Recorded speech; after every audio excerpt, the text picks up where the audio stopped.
Hello, Mr. Seder. Yes. I'm calling from the Jewish World Domination Society to remind you that your dues are late. It can't be the case. I have that on I'm just kidding. automatic withdrawal. Oh, sorry. Go ahead. It's Valerie from Arizona. Hi. Valerie from Arizona. What's up with your phone? Is sounds a little weird. Very good intro, Let me though. go back inside. Yeah, I know, right? I'm always trying to. Are you talking on a headset? Yeah. Is it not working too well for you? Yeah, that's not good. Let me switch. Okay. Valerie has bought some Yeah. time I'm switching. because that was such a strong. Turning it off. The headset. Okay, that's so much much better. How now? Great. Great. Cool. So I don't know who remembers me. I do. Hey, Valerie. Oh, hey. You know, either my secondary intro was going to be like compliments all over the place.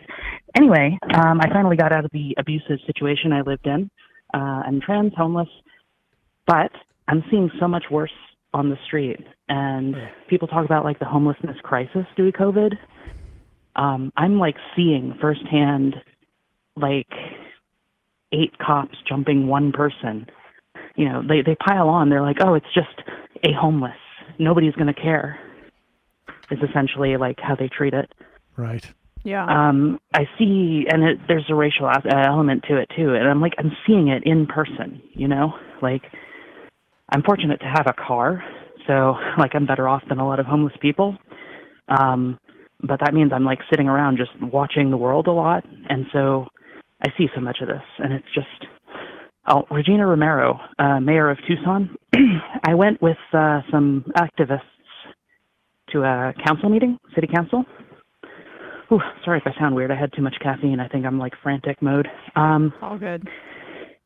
They are so self-congratulatory. Like Regina Romero is a Democrat, so at least she's not a Republican. But like she was talking about, and we created 63 new units for the deep freeze program, which is, you know, we had some falling below freezing point. Right.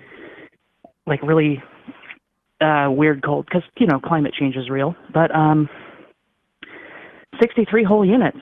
We've got like over 3,000 people on the streets. So like, but she's, you know, just a big round of applause for everybody in the city council. And, you know, we had several other homeless people in there too. And it's just like, you know, we're all rolling our eyes at this shit. It's self-congratulatory. Democrats are so frustrating. It really is sort of bizarre too, how like, you can recognize, and there's a similar dynamic with the child tax credit in my mind. It's like we eliminated 40% of child poverty. Well, you've recognized what the solution is. If you build 63 units, you must realize that like people need units. Mm-hmm. And if they're right, it's like 63 on top of about 200. So, you know, literally still less than a tenth of us. I mean, it just doesn't, it always is just sort of like bizarre to me how the approach can't be like, we have figured out how to solve this problem. Now we just need to solve it. I mean, but it's rather, it's like, well, we've solved, you know, a fraction of it. And there's a straw man that like housing is this panacea that's going to completely solve all crime or all houselessness, or that it's going to alleviate all the mental health issues that people might be experiencing. Doesn't matter. It's like the best place that we could start right away. And then all the carceral stuff that people are bloodthirsty about will probably continue, but it's just going to be much lower and reduced because people will have like all this crap about crime in the streets and people getting attacked. That is terrifying. I get that. I understand that some people feel that way, but crime won't happen on the streets if people, not as much, if people have homes for, you know, to reside in. Yeah. But I'd like to clarify a little bit more about that. Like, some of this crime is a self-created problem. Like, I don't mean just by like, oh, we live in a capitalist society and there's this, you know, knock-on effect, but I mean like here, okay, so it's not just the self-congratulatory Democrats. it's these business owners, it's these corporations like McDonald's, Taco Bell. They've got like restrooms for paying customers only. They've got pin pads on the doors in the bathrooms. Cash I walked only. in and I'm like, give me 2 tacos and the bathroom pin code. You know, is like what I did the other day. But like, and then they've got the working class so like angry at homeless people, and it's like, hey, you're spitting distance from me. Like, right. I was you yesterday, right? But like this very angry woman, I was parked at the McDonald's using Wi-Fi. People were apparently using the dumpster enclosure for shelter from the wind and also for defecation, apparently. But they forbid access to the bathrooms. So like, you know, if there's no public facilities, what are people going to do? Yeah, we have no public space in this country anymore. Yeah, your waste doesn't evaporate on its own if you forget to pass it, you know? And so she's like, you know, Tucson PD here, they're sweeping the camps. They're pushing people out of the camps at 3 a.m. And that's a policy we're protesting. But like, you know, I said to this woman, I'm like, yeah, maybe if they stopped the sweeps, people wouldn't be, you know, shitting in your dumpster. And she's like, no, we need to do more sweeps. They hate us, like viscerally, like just vehemently. They really fucking hate us. Like we're an object of disgust. And I mean, I've got the trans thing going on, so that's also, I'm an object of disgust. I don't look homeless generally, so I don't get that double effect. But God, they hate us so much. It's just. I'm so sorry. Yeah. Well, I mean, like I said, I don't look homeless, so I don't actually have to face that very often. Still, though, I mean, just you don't. You're still having to deal with the brunt of at least some of this brutality. Sure. Yeah. I mean, I'm white. There's a lot I don't have to deal with. Most of what I own is not full of holes. I have a little toothbrush to get like patches of dirt off. Like I know how to avoid getting mistreated most of the time. And I have a car. And so people like see the car and they're like, oh, okay, this must be somebody who is working for a living. That's how they got dirty. Right.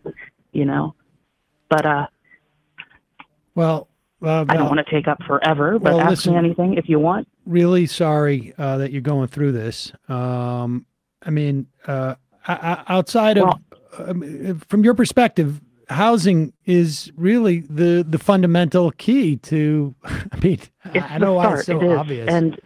But Tucson has a housing first policy, but it's like, it's so, you know, here's a penny. Right. Don't spend it all in one place. Mm-hmm. Right. You know? Yeah, but I got to clarify, like, I'm not so much calling for sympathy, but to be like, this has made me want to seek out activists and journalists. And so, like, this call, like, I really want to get my point across because I feel like a lot of people need to understand how much, like, a lot of working class people who, you know, have to deal with the fallout of us being on the street, they hate us for it. Mm-hmm. And I want people to know. And, you know, but I'm like radicalized. I have purpose now. So like, it's not so much like I called to, you know, have a big cry, but, you know, it's good. And honestly, okay, so like the Majority Report Discord shout out people, they have been big donators to me, keeping me alive. Like a couple $3,000. Them and some other friends and stuff like that. It's always leftists, sex workers, fellow trans people. Like, it's everybody who's not really at the top, who tends to have the good conscience. So I wanted to thank them on air. Well, really appreciate you calling. Great job, Discord. And, yeah, y'all have a good one. All right. Thanks. Thank you so much. Bye. Bye. I mean, just an unbelievable failure of a society to, I mean, that's, you know, the honestly, like the thing about taking a shit, like where, like, what is the expectation? Yeah, it's they just don't want to see you, and they want you locked up for it. We are sick in this country in what we criminalize. We're sick.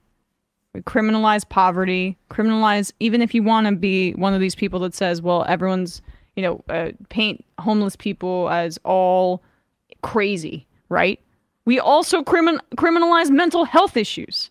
That doesn't make any sense either. So, I mean, it's like, if crimes happen from homeless people, and I'm not saying that that doesn't happen, yes, then deal with that on the back end. But first, give them housing, and then see, like, the outcomes are clear that it benefits everybody involved when housing is guaranteed. They did a program. We had someone on, an advocate from Houston, right, Bradley? Houston? Yeah, for housing. Houston Housing Coalition. They did a 10-year basically experiment on this. And they, via a grant from the Obama administration, they tried this out. No requirements for being, sober off drugs, no rehabilitation stuff. Like, you just get housing. And it reduced homelessness significantly and crime from those people significantly as well. So, like, universal programs aren't, as I said earlier, supposed to be a panacea, but they are going to alleviate things, no doubt. No doubt. And the other sort of like, I guess, myth or delusion that people live under is that there is like some type of finite amount of people, and not even amount, but like a static cohort of people who are unhoused, as opposed to understanding that this is a rolling phenomena, and that their theory is that if somehow we were to like arrest all of them or expel all of the unhoused people, God knows, and just make it somebody else's problem, then homelessness would be done with. But no, our system creates these. The lack of housing creates these. It really is, it's nuts.